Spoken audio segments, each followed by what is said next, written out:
3-4 دنوں بعد جوردیک حلب سے روانہ ہوا۔ وہ اپنے قلعے حماد کو جا رہا تھا۔ اس کی موجودگی میں قاتلوں کی تلاش اور سراغ رسانی ہوتی رہی۔ اس کی خواہش کے مطابق کسی گھر کی تلاشی نہیں لی گئی تھی۔ وہ مطمئن ہو کر جا رہا تھا، مگر صلیبیوں کو اس کے متعلق اطمینان نہیں تھا۔ اس کے ساتھ 10-12 محافظ تھے۔ جوردیک سمیت سب گھوڑوں پر سوار تھے۔ راستے میں ٹیلوں اور چٹانوں کا علاقہ آتا تھا۔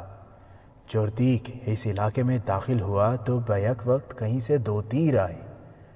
دونوں اس کے گھوڑے کے سر میں پیوست ہو گئے۔ تیر اندازوں نے تیر جوردیک پر چلائے ہوں گے۔ گھوڑا بے لگام ہو کر دوڑ پڑا۔ 2 تیر اور آئے، وہ بھی گھوڑے کو لگے۔ اب کے نشانہ خطا ہونے کی وجہ یہ ہو سکتی تھی کہ گھوڑا بدک کر ادھر ادھر دوڑ رہا تھا۔ جوردیک ایک شاہ سوار تھا۔ وہ دوڑتے گھوڑے سے کود کر ایک چٹان کی اوٹ میں ہو گیا۔ اس کے محافظ ادھر ادھر بکھر گئے۔ وہ تیر اندازوں کے تعاقب میں گئے تھے۔ علاقہ ایسا تھا کہ کسی کو پکڑنا آسان نہیں تھا۔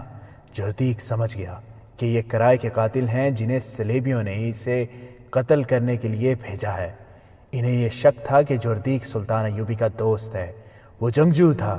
چٹان کی اوٹ سے نکل کر اوپر چلا گیا۔ اسے صرف چٹانیں نظر آئیں یا اپنے محافظ جو ادھر ادھر تیر اندازوں کو ڈھونڈتے پھر رہے تھے۔ ادھر آ جاؤ، کسی نے چلا کر کہا، ادھر آ جاؤ، پکڑ لیے ہیں۔ محافظ ادھر کو بھاگے۔ محافظوں نے 3 آدمیوں کو گھیرے میں لے رکھا تھا۔ تینوں نقاب پوش تھے، مگر ان کے پاس کمانیں نہیں تھیں۔ ترکش بھی کسی کے پاس نہیں تھی۔ ان کے ساتھ گھوڑے تھے۔ انہیں اس حالت میں پکڑا گیا تھا کہ وہ گھوڑوں پر سوار ہو رہے تھے۔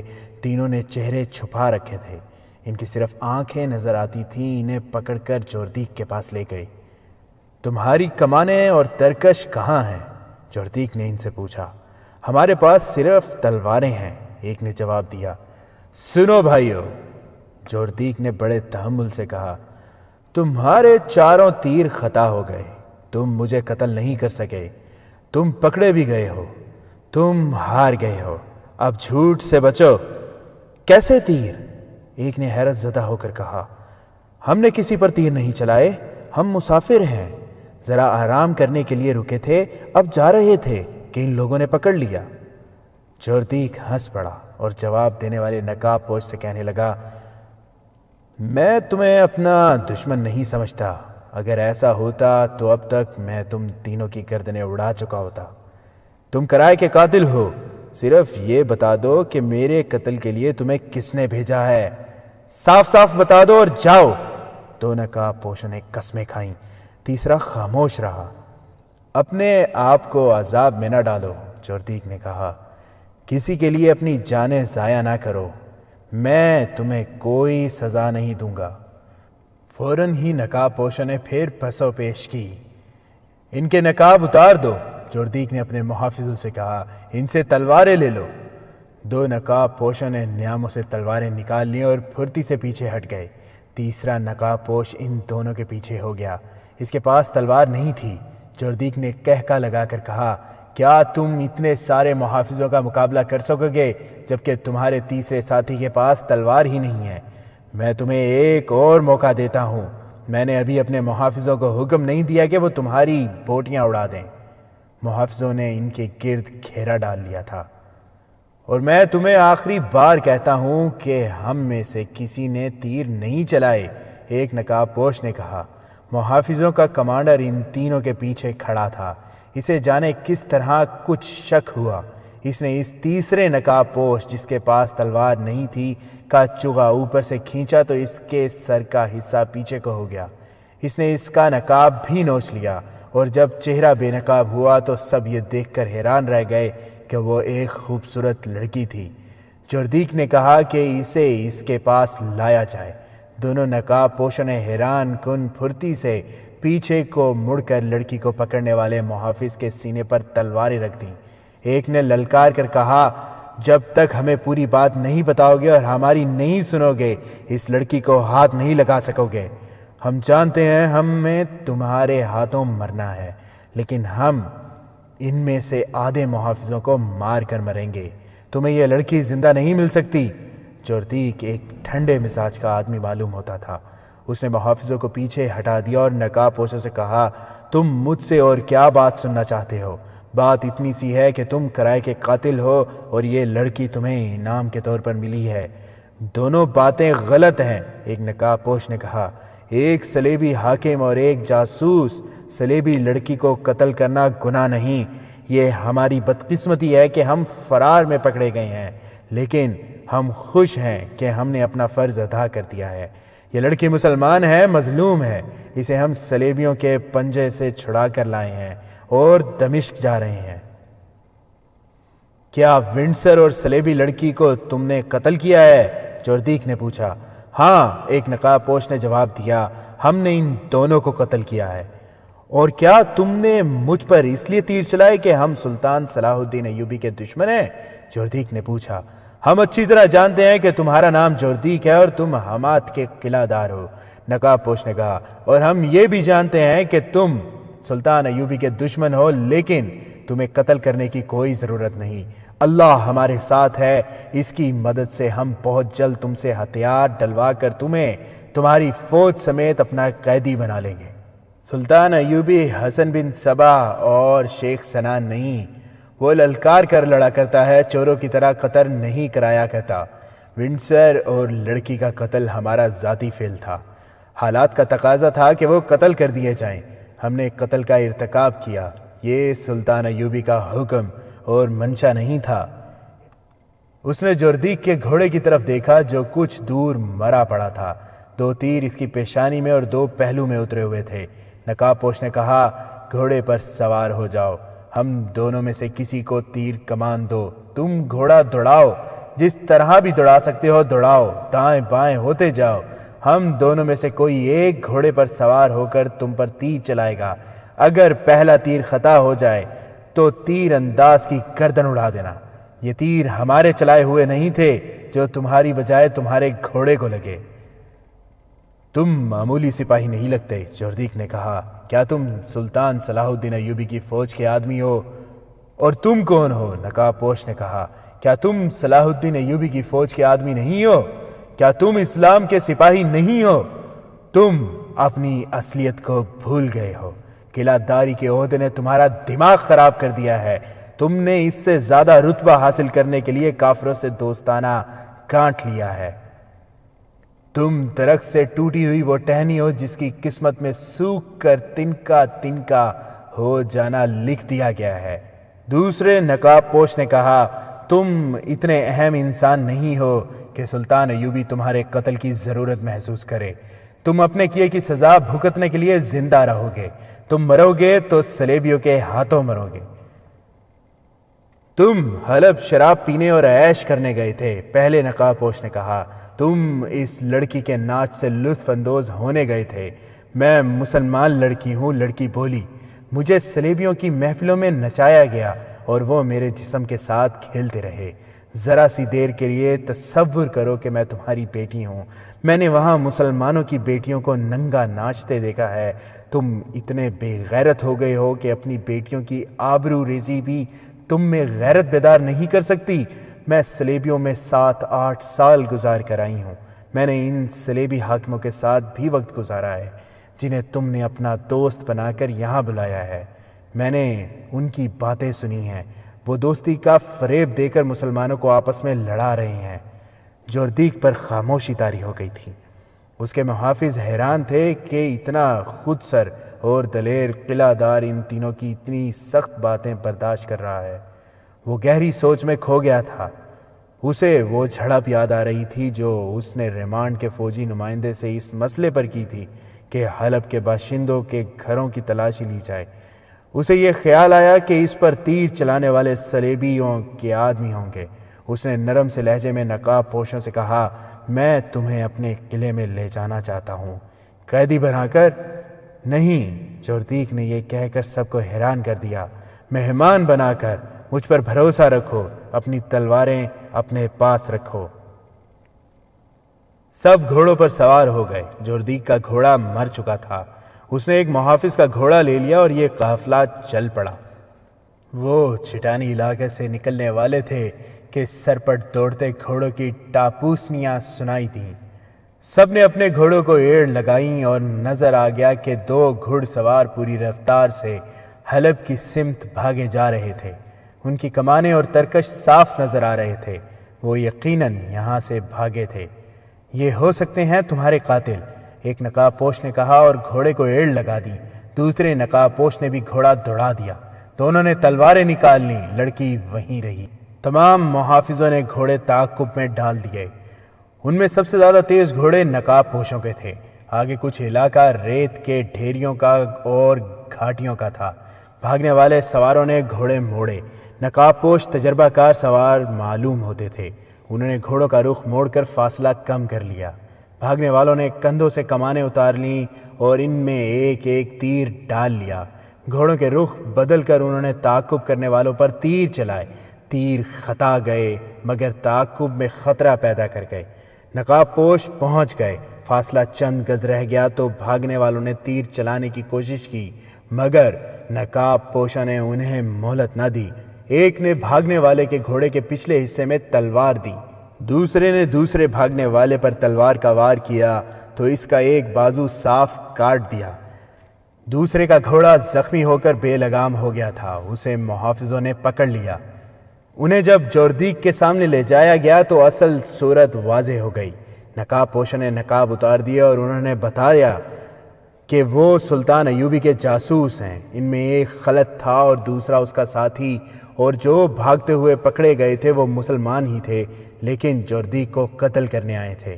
ان میں سے جس کا بازو کٹ گیا تھا اسے بڑی بے رحمی سے کچھ دور پھینک دیا گیا۔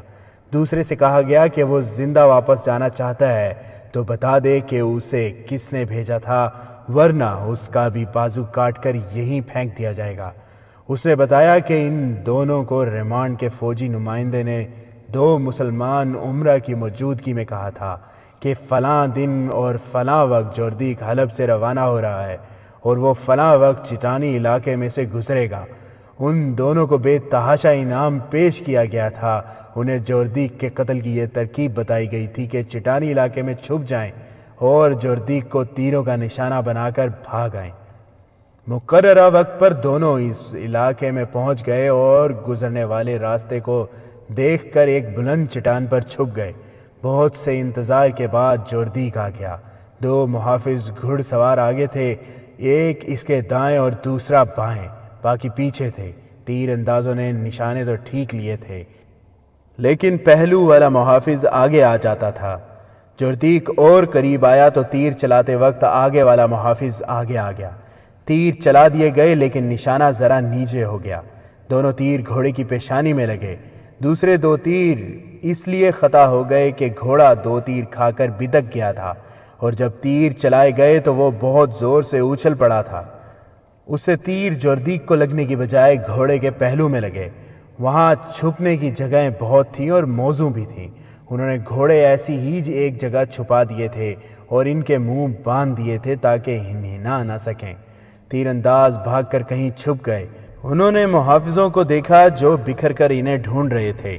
وہ چھپ کر انہیں دیکھتے رہے۔ پھر ایک طرف سے شور اٹھا کہ ادھر آ جاؤ، پکڑ لیے ہیں۔ تیر اندازوں نے دیکھا کہ محافظ 3 نقاب پوشوں کو پکڑ کر لے جا رہے تھے۔ تیر انداز بہت خوش ہوئے کہ ان کی جان بچی مگر وہ ابھی وہاں سے بھاگنا نہیں چاہتے تھے کیونکہ ابھی پکڑے جانے کا خطرہ تھا۔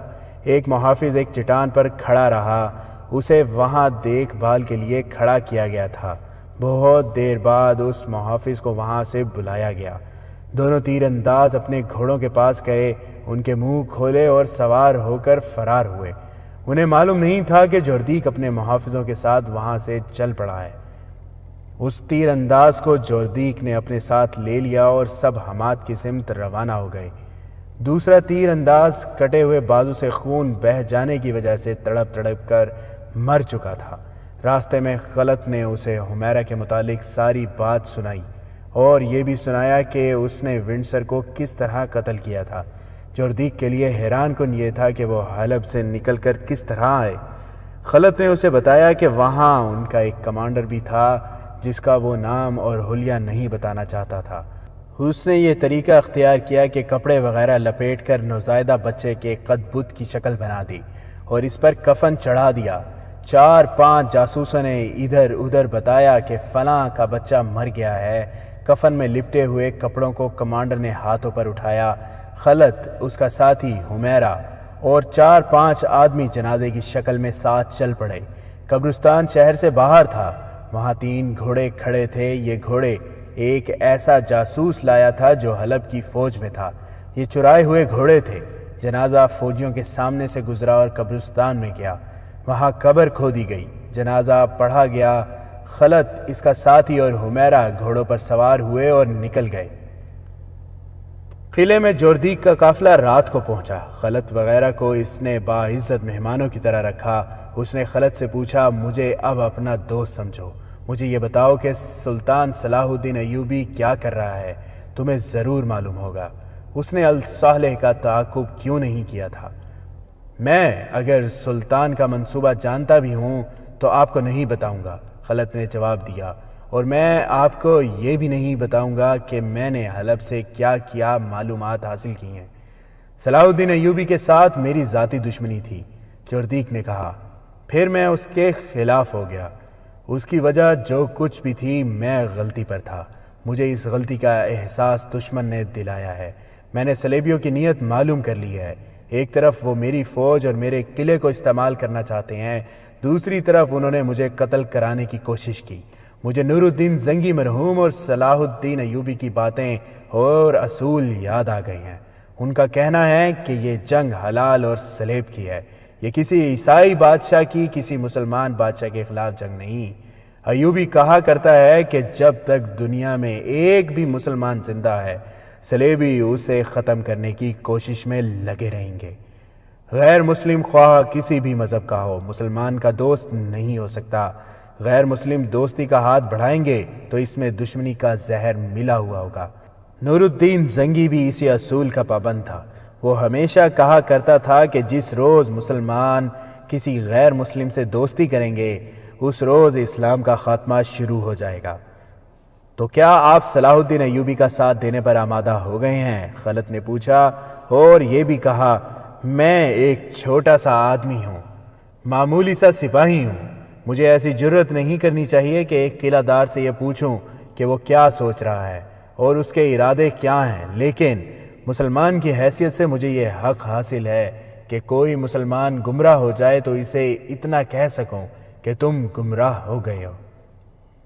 ہاں، جوردیک نے کہا، تمہیں یہ حق حاصل ہے۔ میں تمہیں ایک پیغام دینا چاہتا ہوں، یہ سلطان ایوبی کے کانوں میں ڈال دینا۔ میں تحریری پیغام نہیں دینا چاہتا ہوں، میں اپنا کوئی ایلچی بھی نہیں بھیجنا چاہتا۔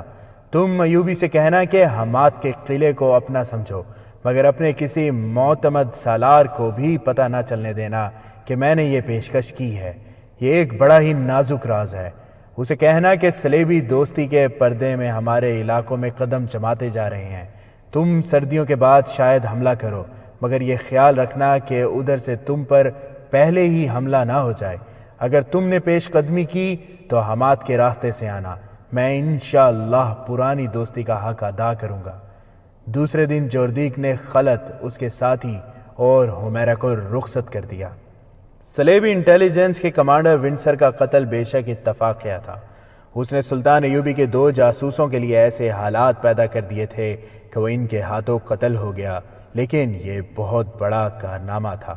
اس کے قتل سے سلطان ایوبی کو فائدہ پہنچا کہ اس کے دشمن کی انٹیلیجنس جو پہلے ہی کمزور تھی، منظم نہ ہو سکی۔ اس کے مقابلے میں سلطان ایوبی کا نظام جاسوسی زیادہ منظم اور ذہین تھا۔ اس کے جاسوس صرف جاسوس نہیں تھے جو پکڑے جائیں تو خاموشی اختیار کر لیں۔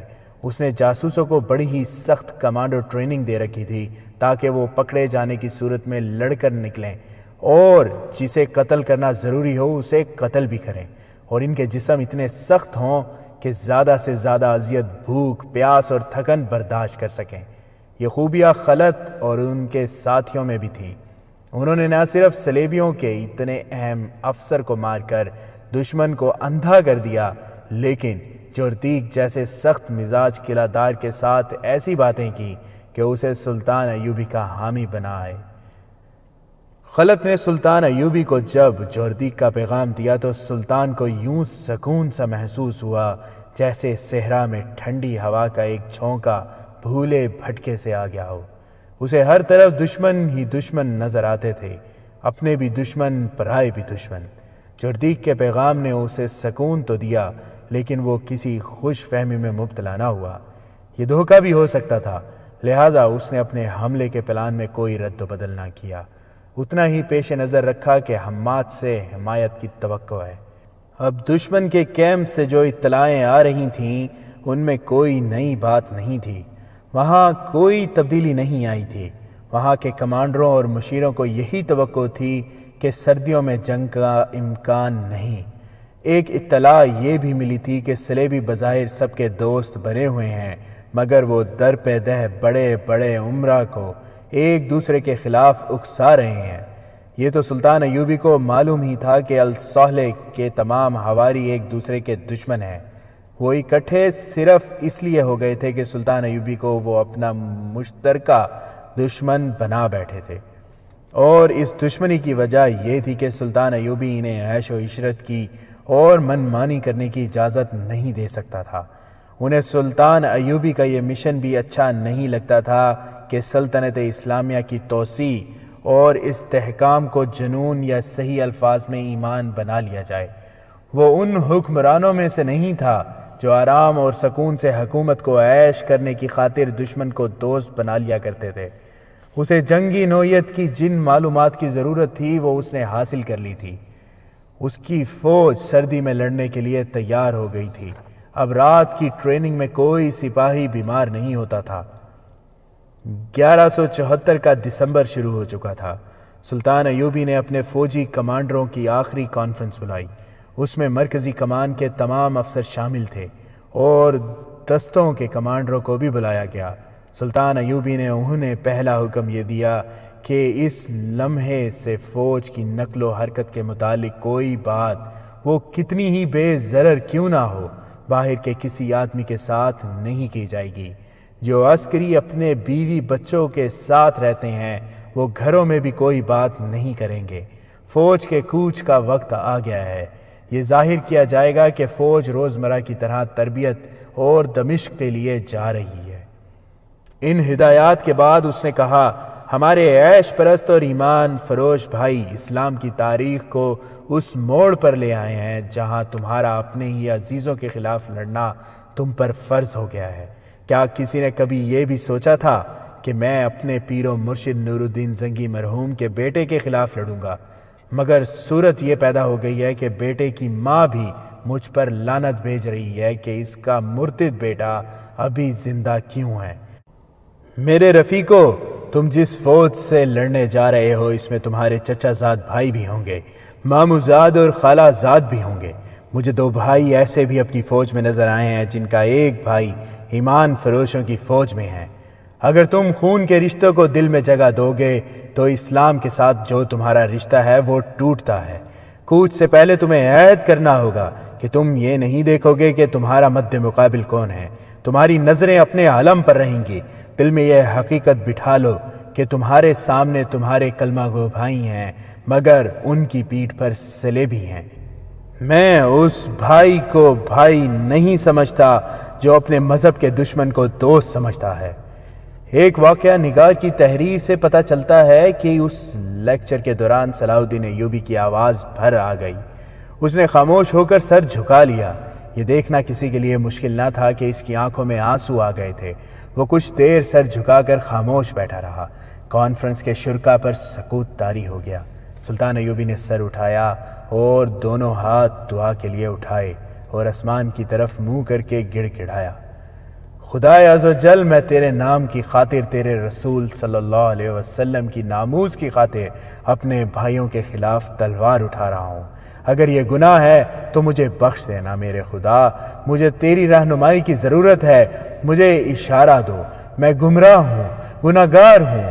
اس نے سر پھر جھکا لیا اور جانے اسے اپنی ذات سے کوئی اشارہ ملا یا خدا نے اسے کوئی اشارہ دے دیا۔ اس نے گرجدار آواز میں کہا، ہمیں قبلہ اول کو آزاد کرانا ہے، تمہیں بیت المقدس پکار رہا ہے۔ میرے راستے میں میرا باپ آیا تو اسے بھی قتل کر دوں گا۔ میرے بچے راستے میں حائل ہوئے، انہیں بھی قتل کر دوں گا۔ اس کا چہرہ دھمکنے لگا، جذباتیت کا غلبہ ختم ہو چکا تھا۔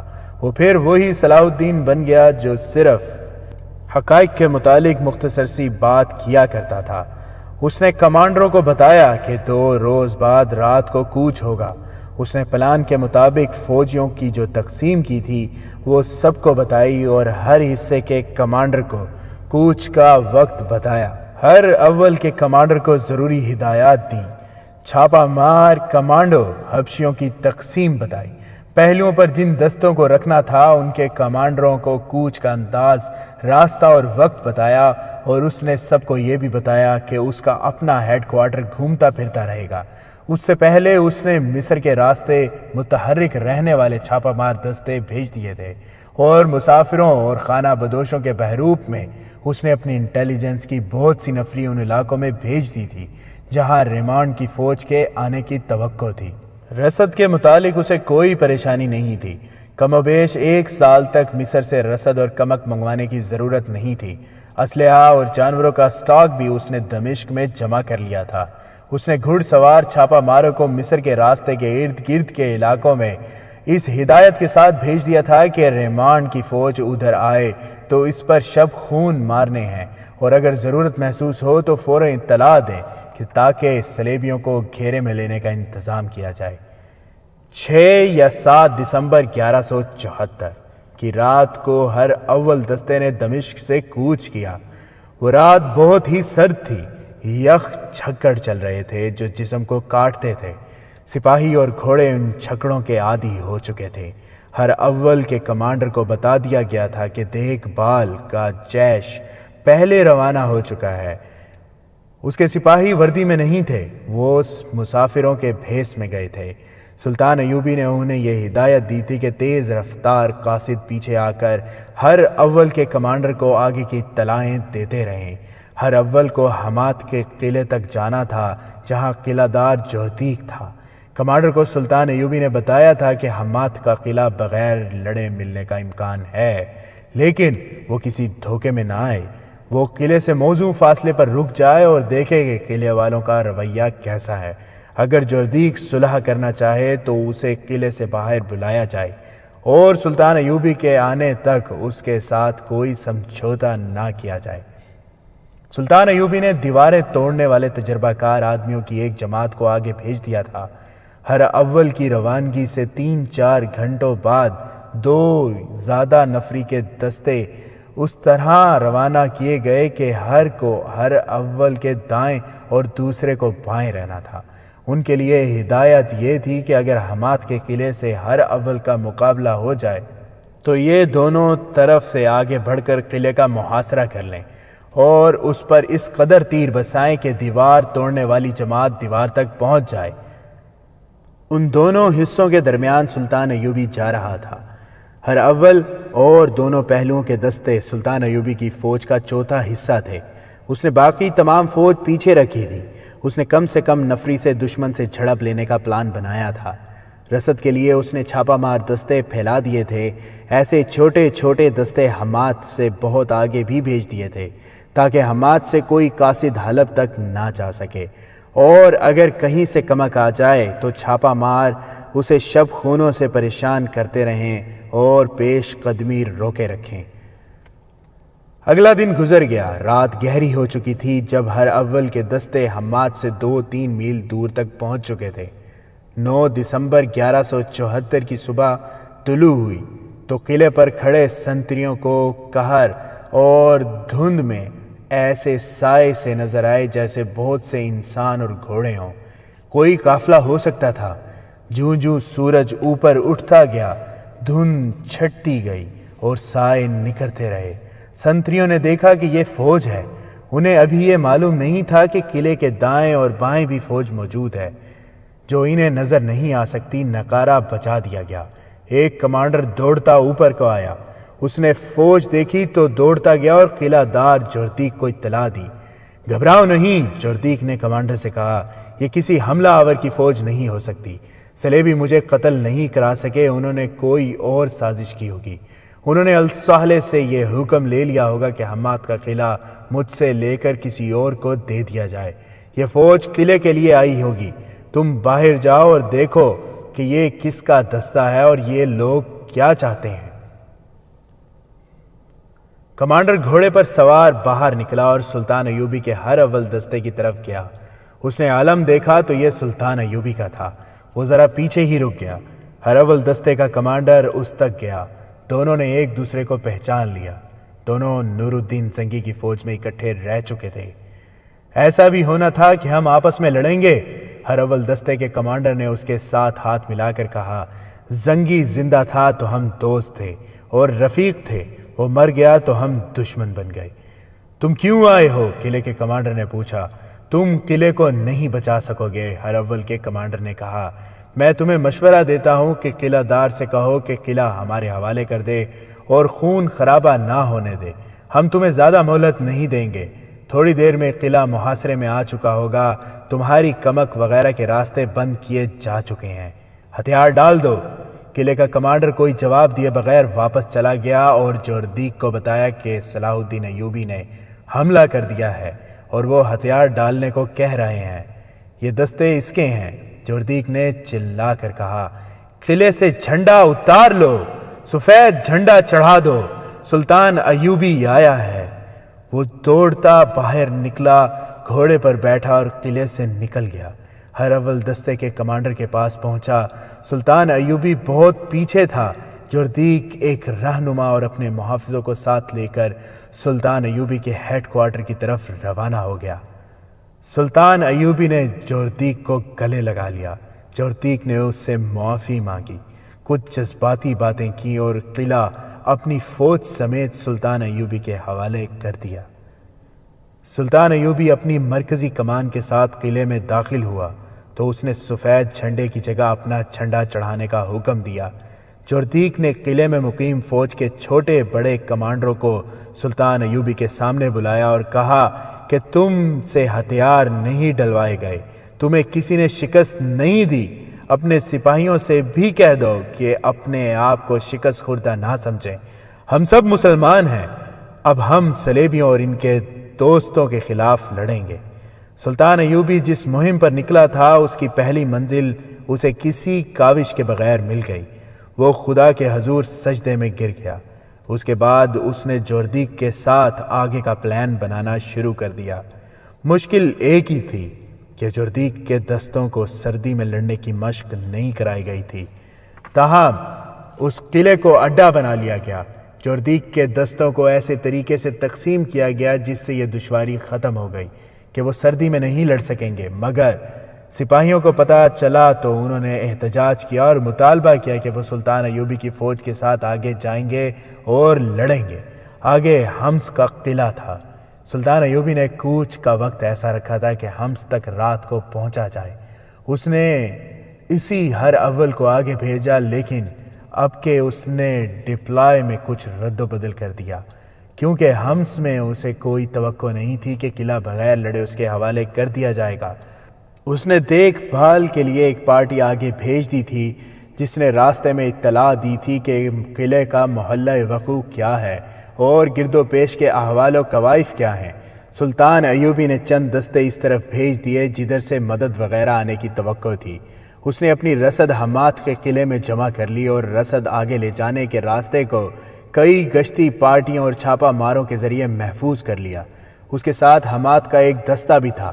سلطان ایوبی کی کوشش یہ تھی کہ حلب تک اس کے حملے کی خبر نہ پہنچے تاکہ وہ دشمن کو بے خبری میں جا دبوچے۔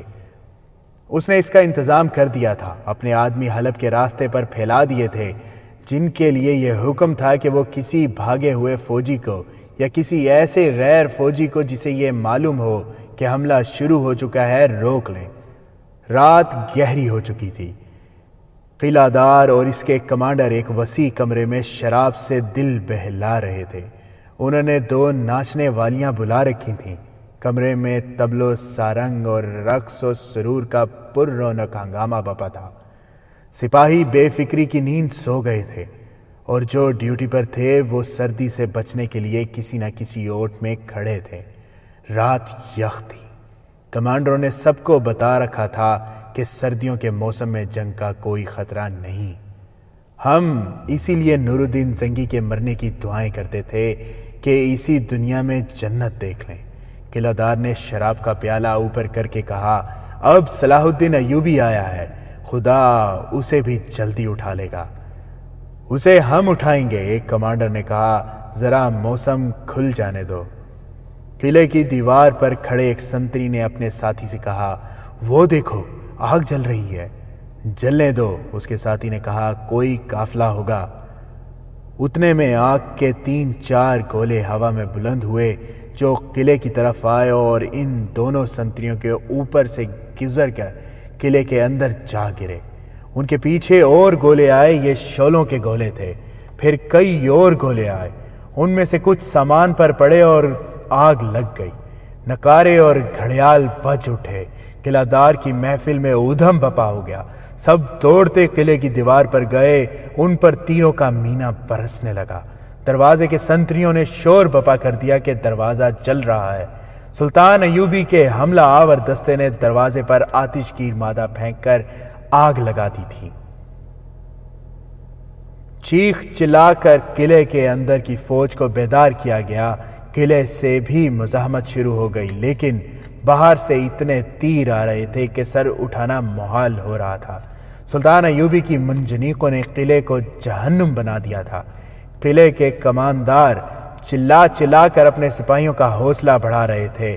سپاہی اندھا دھند تیر چلا رہے تھے۔ ہتھیار ڈال دو، سلطان ایوبی کی طرف سے کوئی للکار رہا تھا۔ ہتھیار ڈال دو، تمہیں کہیں سے بھی مدد نہیں مل سکتی، جانیں بچاؤ، یہ اعلان بھی کیا گیا۔ سلطان صلاح الدین ایوبی کے آگے ہتھیار ڈال دو، کسی کو جنگی قیدی نہیں بنایا جائے گا، اطاعت قبول کر لو، ہماری فوج میں شامل ہو جاؤ۔ رات بھر اعلان ہوتے رہے اور تیروں کا تبادلہ بھی ہوتا رہا۔ صبح کی روشنی پھیلی تو قلعہ دار نے باہر کا منظر اور قلعے کی دیوار پر اپنے سپاہیوں کی لاشیں دیکھ کر سفید جھنڈا چڑھانے کا حکم دے دیا۔ یہ قلعہ بھی سر کر لیا گیا۔ قلعہ دار اور کمانڈروں نے ہتھیار ڈال دیے۔ سلطان ایوبی قلعے میں گیا تو قلعہ دار اور کمانڈروں سے اتنا ہی کہا، خدا تمہیں معاف کرے، اور حکم دیا کہ ان سب کو ان کے سپاہیوں کے ساتھ دمشق بھیج دیا جائے۔ سلطان ایوبی انہیں اپنی فوج میں شامل نہیں کر سکتا تھا کیونکہ ان کی وفاداری ابھی مشکوک تھی۔ اس قلعے میں اسلحہ اور رسد کا خاصا ذخیرہ تھا۔ وہاں شراب بھی تھی اور 2 ناچنے والیاں بھی۔ شراب باہر انڈیل دی گئی اور ناچنے والیوں کو بھی ان کے آدمیوں کے ساتھ دمشق بھیج دیا گیا۔ سلطان ایوبی نے حمص کے قلعے کو دوسرا اڈا بنا لیا اور حمات کے قلعہ کا ایک دستہ وہاں لگا دیا۔ اگلا قلعہ حلب کا تھا جو حلب شہر سے ذرا ہی دور تھا۔ وہاں بھی وہی ہوا جو حمص میں ہوا تھا۔ سلطان ایوبی کا حملہ ناگہانی تھا۔ اس نے قلعے والوں کو بے خبری میں جا لیا تھا۔ اس کے سپاہیوں کا مورال 2 قلعے سر کر لینے سے اور زیادہ مضبوط ہو گیا تھا۔ انہوں نے حلب کا قلعہ بھی سر کر لیا اور اس کے دستوں کو کمانڈروں سمیت دمشق بھیج دیا گیا، مگر اس مرحلے پر آ کر رازداری ختم ہو گئی۔ ہتھیار ڈالنے والے سپاہیوں میں سے کوئی فرار ہو گیا یا کسی اور نے حلب اطلاع دے دی کہ سلطان ایوبی نے حمات، حمص اور حلب کے قلعے لے لیے ہیں اور وہ حلب کی طرف بڑھ رہا ہے۔ سلطان ایوبی کو معلوم نہ ہو سکا کہ اس کا رازداری والا حربہ بیکار ہو چکا ہے۔ اس نے پیش قدمی کی رفتار بھی ختم کر دی، جس کی وجہ یہ تھی کہ جو دستے حمص اور حلب کے قلعوں کو محاصرے میں لے کر راتوں کو لڑے تھے، انہیں آرام کے لیے پیچھے بھیجنا اور ان کی جگہ تازہ دم دستے آگے لانا ضروری تھا۔ اسے اب فوج کو بدلی ہوئی ترتیب میں آگے بڑھانا تھا، کیونکہ حلب شہر کی لڑائی قلعے کے محاصرے سے مختلف تھی۔ نئی ترتیب میں بھی کچھ وقت لگ گیا۔ سلطان ایوبی بہت محتاط تھا کیونکہ اصل لڑائی تو اب آ رہی تھی اور صلیبی فوج کے آنے کا امکان بھی تھا۔ حلب اطلاع جلدی پہنچ گئی تھی۔ صلیبی مشیر وہاں موجود تھے۔ پہلے تو وہ اس پر حیران ہوئے کہ سلطان ایوبی نے سردیوں میں حملہ کیا ہے، پھر وہ خوش ہوئے کہ اس کی فوج صحرائی جنگوں کی عادی ہے، وہ ان چٹانی علاقوں میں لڑ نہیں سکیں گے۔ انہیں یہ احساس تھا کہ حلب کی فوج بھی اس علاقے میں نہیں لڑ سکے گی۔ انہوں نے 2 ترکیبیں سوچیں، ایک یہ کہ سلطان ایوبی کو اپنی پسند کے میدان میں لڑائیں، اور دوسری یہ کہ یہاں صلیبیوں کی وہ فوج لائی جائے جو یورپ سے آئی ہے۔ ریمانڈ کی فوج میں ایسے سپاہیوں کی اکثریت تھی، چنانچہ فوری طور پر ریمانڈ کو تیز رفتار قاصدوں کے ذریعے اطلاع بھیج دی گئی کہ سلطان ایوبی حلب کی طرف بڑھ رہا ہے، اسے عقب سے گھیرے میں لے لیا جائے۔ وقت حاصل کرنے کے لیے انہوں نے یہ انتظام کیا کہ سلطان ایوبی کو حلب کے محاصرے میں زیادہ سے زیادہ دیر تک الجھائے رکھا جائے تاکہ ریمانڈ کو اپنی فوج لانے کے لیے وقت مل جائے۔ صلیبی مشیروں نے رازداری پر پوری توجہ دی۔ انہیں معلوم تھا کہ شہر میں سلطان ایوبی کے جاسوس موجود ہیں، چنانچہ انہوں نے شہر کی ناکہ بندی کر دی۔ فوراً اعلان کر دیا گیا کہ شہر سے باہر کوئی نکلے گا تو اسے خبردار کیے بغیر تیر مار دیا جائے گا۔ اس کے ساتھ ہی مسجدوں میں اعلان کیا گیا کہ سلطان ایوبی جنگی طاقت اور بادشاہی کے نشے میں حملہ آور ہوا ہے۔ صلیبی ذہنی تخریب کاری کے ماہر تھے، انہوں نے پروپیگنڈے کی نئی مہم چلا دی، گھر گھر گلی گلی مسجد مسجد اس قسم کی افواہیں پھیلا دی کہ سلطان ایوبی کی فوج جس شہر کو فتح کرتی ہے وہاں کی تمام لڑکیوں کو جمع کر کے آبرو ریزی کرتی ہے، شہر کو لوٹ کر آگ لگا دیتی ہے، اور یہ بھی کہ سلطان ایوبی نے نبوت کا دعویٰ کر دیا ہے اور وہ نیا مذہب لا رہا ہے جو کفر ہے۔ ایسی بہت سی افواہیں پھیلائی گئیں۔ سلطان ایوبی کے خلاف نفرت پیدا کرنے کا عمل تو 6 مہینوں سے جاری تھا۔ لوگوں میں سلطان ایوبی کے خلاف جنگی جنون پیدا کر دیا گیا تھا۔ آخرکار ان تازہ افواہوں نے لوگوں کو آگ بگولا کر دیا اور وہ مرنے مرانے کے لیے تیار ہو گئے۔ شہر کی ناکہ بندی نے سلطان ایوبی کے جاسوسوں کو بیکار کر دیا۔ انہوں نے شہر کے باشندوں میں جو قہر اور غضب دیکھا اس کے سامنے وہ بھی بے بس ہو گئے۔ ایک جاسوس شہر سے نکلنے کی کوشش میں مارا گیا۔ وہ سلطان ایوبی کو اطلاع دینا چاہتا تھا کہ شہر کی کیفیت کیا ہے اور وہ کسی خوش فہمی میں مبتلا ہو کر نہ آئے۔ جاسوس نے سرپٹ گھوڑا بھگایا مگر 2 تیروں نے اسے گرا دیا۔ جاسوسوں کے کمانڈر نے جو عالم کے بحروپ میں تھا شہریوں میں صلیبی پروپیگنڈے کے خلاف مہم چلائی، مگر اس کے آدمیوں نے جہاں بھی بات کی منہ کی کھائی۔ الصالح نے صلیبی مشیروں کے مشورے پر والی موصل سیف الدین کو بھی اطلاع بھیج دی کہ مدد کے لیے آئے۔ حسن بن صبح کے فدائیوں کے پیر و مرشد شیخ سنان کو اطلاع بھیج دی گئی کہ وہ اجرت مانگے گا اسے دے دی جائے گی۔ صلاح الدین ایوبی کو قتل کرا دے، خواہ اس کے کتنے ہی آدمی کیوں نہ مارے جائیں۔ شیخ سنان کا ایک حملہ ناکام ہو چکا تھا جو اس نے سلطان ایوبی کے ایک محافظ پر نشہ طاری کر کے اس سے کروایا تھا۔ اب اس نے ان فدائیوں کو بلایا جو زندگی اور موت کو کچھ سمجھتے ہی نہیں تھے۔ وہ برائے نام انسان تھے، مر جانا اور کسی کو مار دینا ان کے لیے کوئی مطلب نہیں رکھتا تھا۔ ان میں مفرور قاتل بھی تھے۔ شیخ سنان نے انہیں کہا کہ انہیں منہ مانگی اجرت ملے گی، وہ سلطان ایوبی کو قتل کر دیں۔ ان میں سے 9 آدمی تیار ہو گئے۔ الصالح کے حامیوں میں سب سے زیادہ کینہ پرور اور شیطان فطرت آدمی گمشدگین تھا، جسے گورنر کا درجہ حاصل تھا۔ وہ بظاہر سلطان ایوبی کے خلاف تھا مگر وہ دوست کسی کا بھی نہیں تھا۔ الصالح کو خوش کرنے کے لیے اس نے اس کی حمایت کی اور صلیبیوں کے ساتھ دوستی کا اظہار اس طرح کیا کہ اس کے قلعے میں بہت سے صلیبی جنگی قیدی تھے، ان سب کو رہا کر دیا گیا۔ اب حلب کو اس اطلاع پر کہ سلطان ایوبی کی فوج آ گئی ہے اس نے اپنی فوج بھیج دی اور خود بھی لڑنے کا وعدہ کیا۔ یہ ایک طوفان تھا جو سلطان ایوبی کے خلاف اٹھ کھڑا ہوا۔ اتنے زیادہ دشمنوں کے مقابلے میں اس کی نفری تھوڑی تھی، اور اب اس کے جاسوس بیکار ہو جانے کی وجہ سے اسے پتہ ہی نہیں چل رہا تھا کہ دشمن کے کیمپ میں کیا ہو رہا ہے۔ وہ ابھی تک اس خوش فہمی میں مبتلا تھا کہ وہ حلب والوں کو بے خبری میں جالے گا۔ تاہم وہ معمولی قسم کا جنگجو نہیں تھا، اس نے عقب اور پہلوؤں کی حفاظت کا انتظام کر رکھا تھا۔ اس نے کم سے کم تعداد سے حملہ کرنے کا فیصلہ کیا۔ اس کے دیکھ بھال کے دستے آگے چلے گئے۔ آگے علاقہ چٹانی، پتھریلا اور نشیب و فراز کا تھا، اور راستے میں ایک درمیانہ سا دریا بھی تھا۔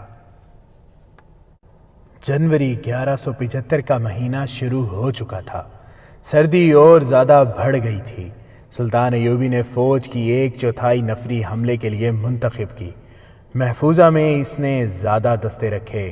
اس نے جب پیش قدمی کی تو دیکھ بھال کرنے والے دستوں نے اطلاع دی کہ دریا کے اس طرف ایک وسیع و عریض نشیب ہے، وہاں دشمن کی فوج تیاری کی حالت میں موجود ہے۔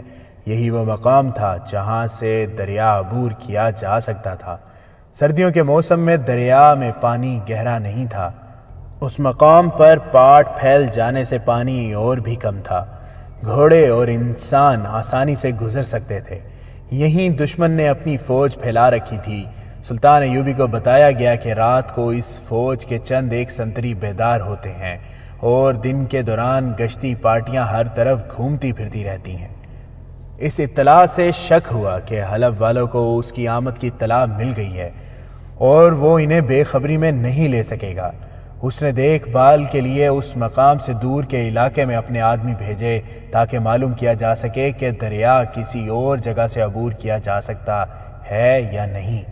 اس کے ساتھ ہی اس نے یہ فیصلہ کیا کہ وہ نشیب میں دشمن کی فوج کو دھوکہ دے کر حملہ اور پیش قدمی اسی طرف سے کرے گا۔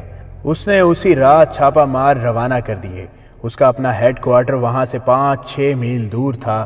دریا کے کنارے دشمن کی جو فوج تھی وہ بھی اس خوش فہمی میں مبتلا تھی کہ اتنی یخ راتوں کو حملہ نہیں ہو سکتا۔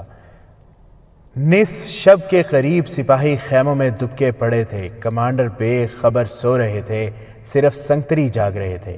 ایک سنتری سردی میں ٹھٹر کر کھڑا تھا، پیچھے سے کسی نے اس کی گردن دبوچ لی، کسی اور نے اسے اٹھایا۔ یہ سلطان ایوبی کے 2 چھاپہ مار تھے۔ وہ سنتری کو اٹھا کر لے آئے اور اس سے پوچھا کہ گھوڑے کہاں بندھے ہوئے ہیں۔ اس کے سینے پر 2 تلواروں کی نوکیں رکھیں۔ سنتری کو معلوم تھا کہ یہ سلطان ایوبی کے سپاہی ہیں۔ اس نے ان سے التجا کی کہ میں تمہارا مسلمان بھائی ہوں، یہ بادشاہوں کے جھگڑے ہیں، ہم ایک دوسرے کا خون کیوں بہائیں؟ اس نے بتایا کہ گھوڑے ایک جگہ نہیں بندھے ہوئے، چونکہ فوج تیاری کی حالت میں ہے اس لیے گھوڑے سواروں کے خیمے کے ساتھ 2-2 3-3 کر کے بندھے ہوئے ہیں۔ چھاپہ مار اسے اس کے کیمپ کے قریب لے گئے اور پوچھا کہ دستوں کے کمانڈر کہاں کہاں ہیں۔ اس نے اندازہ کر کے ان خیموں کی سمتیں بتا دی۔ اسے ساتھ ہی پیچھے لے آئے اور اسے کہا کہ یہاں کھڑے رہو اور تماشا دیکھو۔ وہاں چھوٹے سائز کی ایک منجنیق رکھی تھی، اس میں چھاپہ ماروں نے ایک ہانڈی سی رکھی۔ 4 آدمیوں نے اسے پیچھے کھینچا اور چھوڑ دیا۔ ہانڈی غلیلے کی طرح اڑ گئی، دوسری ہانڈی کسی اور طرف پھینکی گئی، پھر 2 اور پھینکی گئی۔ یہ سب دشمن کے کیمپ میں گریں۔ سنتریوں نے کون ہے کی صدائیں لگائیں۔ کہیں سے جلتے ہوئے فلیتوں والے تیر آئے جو زمین پر لگے۔ ہانڈیاں وہیں گر کر ٹوٹی تھیں، ان کے اندر سے سیال مادہ نکل کر بکھر گیا تھا۔ یہ آتش گیر تھا۔ تیروں کے فلیتوں نے اسے آگ لگا دی۔ 2 خیموں کو بھی آگ لگ گئی۔ زمین شعلے اگل رہی تھی۔ کیمپ میں بھگدڑ مچ گئی۔ گھوڑے رسیاں توڑانے لگے۔ سپاہی اٹھ کر ادھر ادھر دوڑے تو چھاپہ ماروں نے تیر برسانے شروع کر دیے۔ یہ خیمہ گاہ 1 میل سے زیادہ لمبے چوڑے علاقے میں تھی۔ پیشتر اس کے کمانڈر جوابی کارروائی کرتے، چھاپہ مار تباہی مچا کر غائب ہو چکے تھے۔ سحر ابھی نیم تاریک تھی۔ کیمپ کی حالت خاصی بری تھی۔ آگ نے بھی نقصان کیا تھا، لیکن چھاپہ ماروں کے تیروں سے اور بدکے ہوئے گھوڑوں تلے آ کر بہت سے سپاہی ہلاک اور زخمی ہوئے تھے۔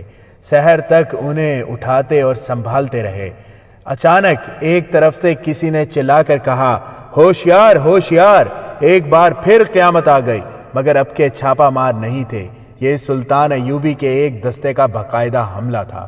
دشمن اس جگہ ہر لمحہ تیاری کی حالت میں رہتا تھا، لیکن رات کو چھاپہ مار اس کی حالت ایسی بدل آئے تھے کہ تیاری ختم ہو گئی تھی۔ دشمن کے سپاہیوں نے جم کر لڑنے کی بہت کوشش کی، لیکن ان کے پاؤں جم نہ سکے۔ سلطان ایوبی ان کا دم خم پہلے ہی ختم کرا چکا تھا۔ پھر بھی دونوں فریقوں کا خاصا نقصان ہوا۔ دشمن کے سپاہی پسپا ہونے لگے۔ کمانڈروں نے انہیں بہت للکارا، مگر دوسری طرف کی للکار ان کے لڑنے کے جذبے کو تباہ کر رہی تھی۔ سلطان ایوبی کے سپاہی ان پر چلا رہے تھے، تم کافروں کے دوست ہو، خدا ہمارے ساتھ ہے، اپنا حشر دیکھو، تم پر خدا کا قہر نازل ہو رہا ہے۔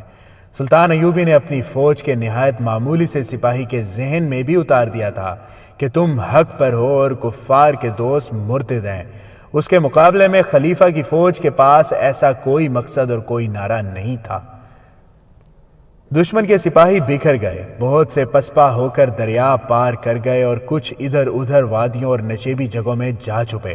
سلطان ایوبی نے حملہ آور دستے کے کمانڈر کو حکم دے رکھا تھا کہ دشمن کی پسپائی کی صورت میں اپنا کوئی دستہ جیش یا کوئی سپاہی دریا پار نہ کرے۔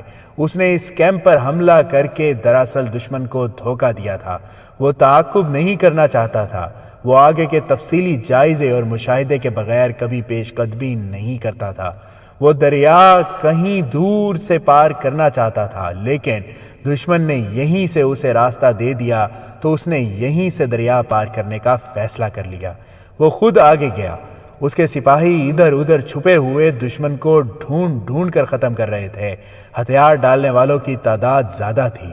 اس نے ایک بلند چٹان پر جا کر میدان جنگ کا منظر دیکھا تو خوشی کی بجائے اس کے چہرے پر اداسی چھا گئی۔ سلطان ایوبی نے اپنے پاس کھڑے نائبین سے کہا، دونوں طرف کس کا خون بہہ گیا ہے؟ مسلمان کا۔ یہ ہے اسلام کے زوال کی نشانی۔ اگر مسلمان ہوش میں نہ آئے تو کفار انہیں اسی طرح لڑا لڑا کر ختم کر دیں گے۔ میرے رفیقو، مجھے کوئی یقین دلا دے کہ میں حق پر نہیں تو میں اپنی تلوار الصالح کے قدموں میں رکھ دوں گا۔ آپ حق پر ہیں سلطان محترم، کسی نے کہا۔ ہم حق پر ہیں، دل سے اب وسوسے نکال دیں۔ حلب شہر میں ہر آدمی آگ کا شعلہ بنا ہوا تھا۔ سلطان ایوبی کے دستے دریا پار کر گئے تھے۔ حلب سامنے نظر آ رہا تھا۔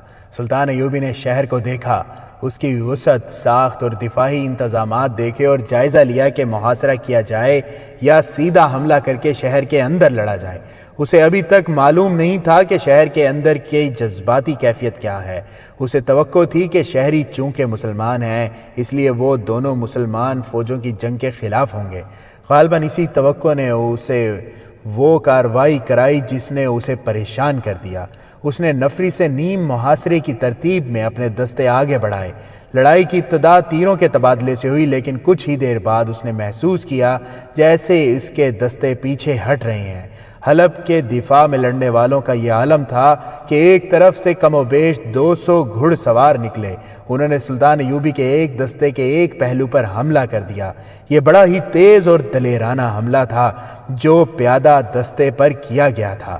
اس کے سواروں نے جوابی ہلہ بول کر اپنے پیادہ دستے کو بچانے کی نہایت اچھی کوشش کی، لیکن گھوڑوں کے تصادم میں اپنے ہی پیادے کچلے گئے۔ پھر یوں ہونے لگا کہ شہر سے ایک جیش پیادہ یا سوار نکلتا، ان کے پیچھے سے شہر کی منڈیروں اور بلند جگہوں سے تیروں کی بوچھاڑیں آتی اور حملہ کرنے والے جیش سلطان ایوبی کی صفوں میں گھس جاتے۔ حلب کا یہ معرکہ بڑا ہی خون ریز تھا۔ اس کیفیت میں سلطان ایوبی کے 2-3 جاسوس باہر نکل آئے اور سلطان ایوبی کو ڈھونڈتے ڈھونڈتے اس تک پہنچ گئے۔ انہوں نے بتایا کہ شہریوں کو کس طرح اس کے خلاف بھڑکایا گیا ہے اور شہر کے دفاع میں لڑنے والے اتنے فوجی نہیں جتنے شہری ہیں۔ سلطان ایوبی کو یہ تو پہلے ہی معلوم تھا کہ حلب کے باشندوں پر اس کے خلاف جنگی جنون طاری کیا جا رہا ہے، لیکن اسے اندازہ نہیں تھا کہ شہری اس پاگل پن سے لڑیں گے۔ وہ ان کی دلیری پر ہش ہش کر اٹھا، لیکن بڑے افسوس کے ساتھ کہنے لگا، یہ ہے مسلمان کی شان، ان کا عسکری جذبہ۔ دیکھو، کفار مسلمان کے اسی جذبے کو ختم کر رہے ہیں۔ سلطان ایوبی نے اپنے دستوں کو پیچھے ہٹا لیا۔ اس سے کسی نائب نے مشورہ دیا کہ شہر پر منجنیقوں سے آگ پھینکی جائے۔ سلطان ایوبی نے یہ مشورہ قبول کرنے سے انکار کر دیا۔ اس نے کہا کہ شہریوں کے گھر تباہ ہو جائیں گے، ان کی عورتیں اور بچے مارے جائیں گے، اسی لیے میں نے تباہ کار چھاپا ماروں کو نہیں بھیجا۔ اگر یہ شہر صلیبیوں کا ہوتا تو اب تک شعلوں کی لپیٹ میں اور میرے چھاپا ماروں کی زد میں ہوتا۔ جو مسلمان میدان جنگ میں آ کر لڑتے اور مرتے ہیں انہیں میں روک نہیں سکتا، اور جو گھروں میں بیٹھے ہیں انہیں مارنا نہیں چاہتا۔ اس نے چند اور دستے آگے بلا کر شہر کو مکمل محاصرے میں لے لیا اور حکم دیا کہ دفاع میں لڑا جائے، حملہ ہو تو روکا جائے، حملہ نہ کیا جائے اور محاصرہ مضبوط رکھا جائے۔ نفری کی بھی کمی تھی اور شہر کو تباہی سے بچانے کا خیال بھی تھا۔ جنوری 1175 کا پورا مہینہ محاصرہ جاری رہا۔ حلب کی فوج اور شہریوں نے محاصرہ توڑنے کے لیے حملے کیے، لیکن اب وہ کامیاب نہیں ہو سکتے تھے کیونکہ سلطان ایوبی نے اپنے دستوں کی ترتیب اور سکیم بدل دی تھی۔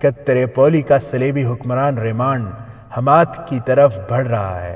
اسے ریمانڈ کی فوج کی نفری کی اطلاع بھی دی گئی۔ سلطان ایوبی کو پہلے ہی توقع تھی کہ یہ صورت بھی پیدا ہوگی، اس کے لیے وہ تیار تھا۔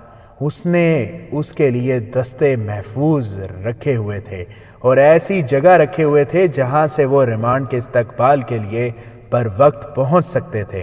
اس نے یہ اطلاع ملتے ہی اپنے قاصد کو اس پیغام کے ساتھ ان دستوں کی طرف دوڑایا کہ جس قدر جلدی ہو سکے الرستان کے علاقے میں پہنچ کر بلندیوں پر تیر انداز بٹھا دو، سوار دستے پیچھے رکھو، میں آ رہا ہوں۔ اگر صلیبی فوج مجھ سے پہلے آ جائے تو سامنے کی ٹکر نہ لینا، گھات لگانا اور شب خون مارنا۔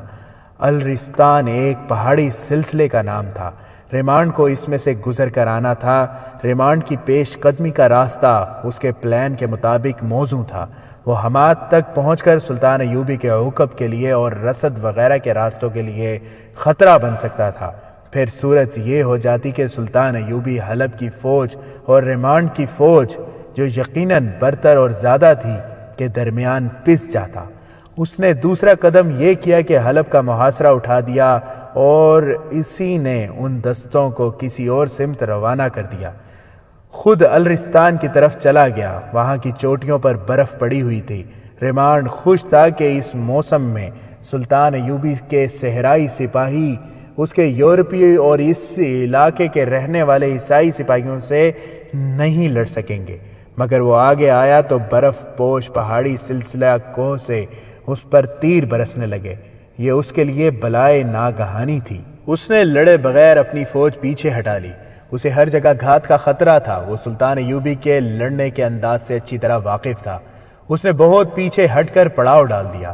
وہ اپنے راستے پر نظر ثانی کرنا چاہتا تھا۔ موسم بگڑ گیا، بارشیں شروع ہو گئیں۔ 7-8 دنوں میں گھوڑوں کا خشک چارہ ختم ہو گیا۔ اناج کی بھی ضرورت محسوس ہوئی۔ اس نے رسد کا انتظام نہایت اچھا رکھا تھا۔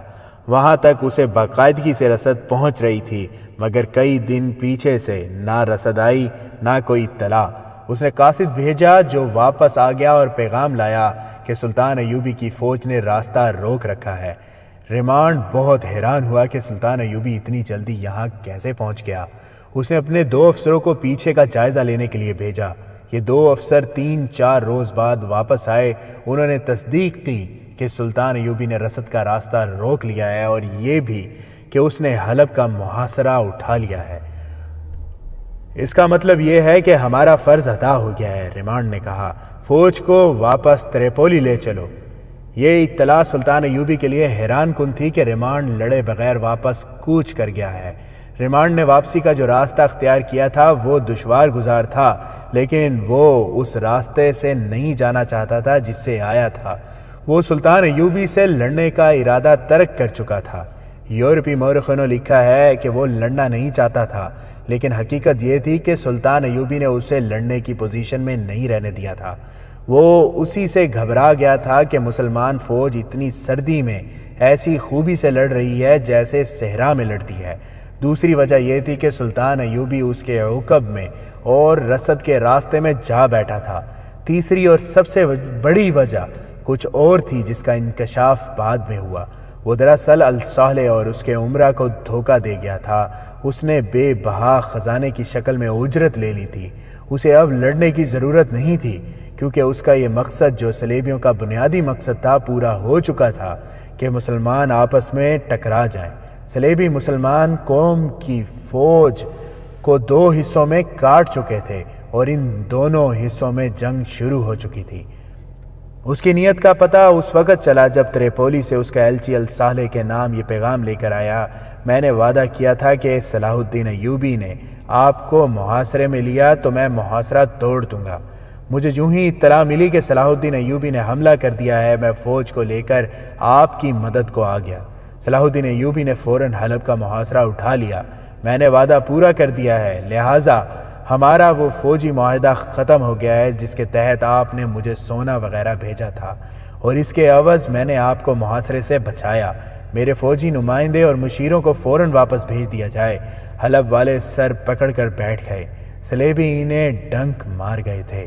دو مورخوں نے لکھا ہے کہ ریمانڈ کو یہ خطرہ بھی نظر آنے لگا تھا کہ سلطان ایوبی اس کے دارالحکومت تریپولی پر حملہ کرے گا، چنانچہ اس نے اپنی راجدھانی کا دفاع مضبوط کرنا شروع کر دیا۔ الصالح ابھی ناتجربہ کار تھا۔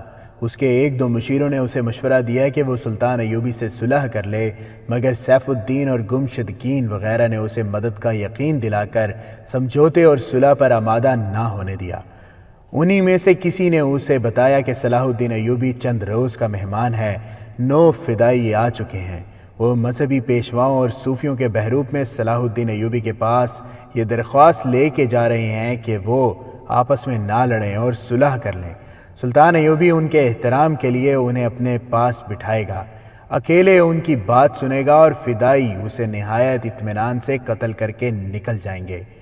انہوں نے الصالح کو یہ خبر سنا کر جھانسا نہیں دیا تھا کہ جس وقت سلطان ایوبی الرستان کے سلسلہ کوہ میں بیٹھا اپنے اگلے حملے کا پلان بنا رہا تھا تو پیشہ ور فدائی قاتل یہ سوچ رہے تھے کہ اسے کہاں قتل کیا جائے۔